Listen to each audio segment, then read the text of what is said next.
Ministry of mining ने 9 फरवरी को हम लोगों के साथ ये डाटा शेयर कर दिया था कि जम्मू कश्मीर के डिस्ट्रिक्ट में हम लोगों को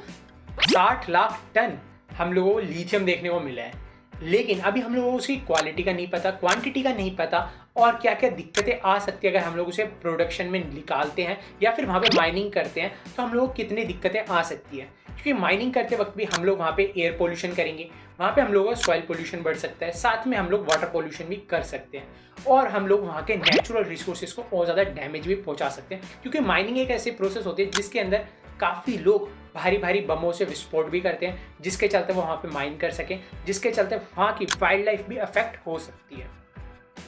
एक कंपनी को वहाँ पे माइनिंग के लिए अपॉइंट कर लेना, जिसके चलते गवर्नमेंट जो भी पैसा आ रहा है खाली वो एक या दो ही कंपनी या फिर कुछ गिने चुने लोग ही वहाँ से अमीर बन पा रहे हैं, बाकी लोग इतना ज़्यादा पैसा नहीं कमा पा रहे। इसका एक सोल्यूशन है कि जो भी इनकम वहाँ से जनरेट होए तो वो गवर्नमेंट अपने आप से ऑपरेट कर सकती है, जिसके चलते जॉब अपॉर्चुनिटीज़ बढ़ सकती हैं। लेकिन माइनिंग में काफ़ी लोग ऐसे होते हैं जो वर्कर्स होते हैं जिनकी इतनी ज़्यादा क्वालिफिकेशन की रिक्वायरमेंट नहीं होती, तो वहाँ पे हम लोगों को इस चीज़ का भी ध्यान रखना पड़ेगा कि जितने भी लोग हैं उन लोगों को प्रॉपर एजुकेशन भी दी जाए या फिर जो छोटे बच्चे हैं उनके लिए वहाँ पे प्रॉपर स्कूलों का बंदोबस्त करा जाए, जिसके चलते वो अपनी एजुकेशन को भी कंप्लीट कर पाएं। अंडर एज एम्प्लॉयमेंट ना दी जाए, मतलब छोटे बच्चों से काम ना कराया जाए। खैर, इसके अलावा भी और कई सारी चीज़ें हैं, जैसे कि वहाँ पे हम लोगों को करप्शन को भी कंट्रोल करना पड़ सकता है उस टाइम, क्योंकि अगर इकोनॉमी के अंदर पैसा बढ़ेगा तो हम लोग ये भी सोच सकते हैं कि भाई करप्शन भी बढ़ सकता है, तो गवर्नमेंट को करप्शन को कंट्रोल करना पड़ेगा, जिसके चलते करप्शन काफ़ी ज़्यादा कम हो जाए या फिर बंद ही हो जाए,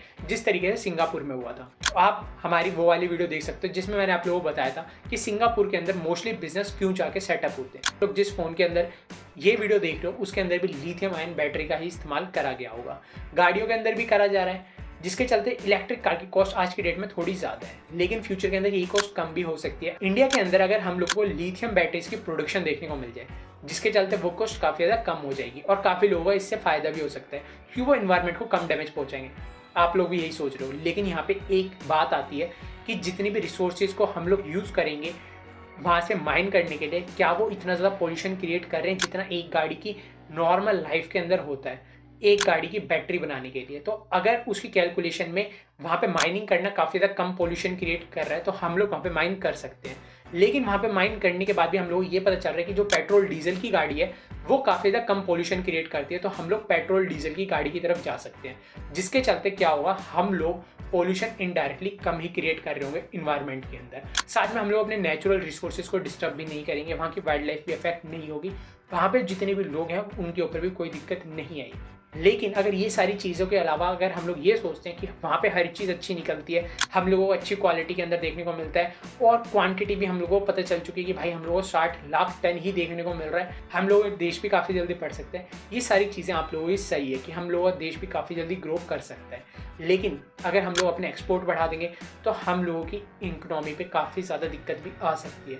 क्योंकि जैसे जैसे हम लोगों के एक्सपोर्ट बढ़ते जाएंगे तो हम लोगों का पैसे की वैल्यू जो इंडियन रुपीज़ है वो काफ़ी ज़्यादा ऊपर चली जाएगी, मतलब डॉलर के बराबर भी आ सकती है। जिसके चलते होगा क्या, जो लोग बाकी सर्विसेज प्रोवाइड करते हैं बाहर के देशों के अंदर उनका रेवेन्यू धीरे धीरे कम होने लग जाएगा, क्योंकि वो आज की डेट के अंदर अगर वो वहाँ से $1 भी कमा रहे हैं तो वो इंडियन रुपये के हिसाब से 80 रुपये के करीब पड़ता है, जिसके हिसाब से अगर वो वहाँ से $10,000 भी कमाते हैं तो आप लोग मल्टीप्लाई करके देख सकते हो, जो कि 8 लाख के करीब पड़ जाता है। जिसके चलते आप लोग ये सोच सकते हो उनकी इनकम डायरेक्टली अफेक्ट हो सकती है और जितने भी लोग पढ़ लिख के एम्प्लॉयमेंट की तरफ जा रहे हैं उन्हें भी काफ़ी ज़्यादा अफेक्ट हो सकता है।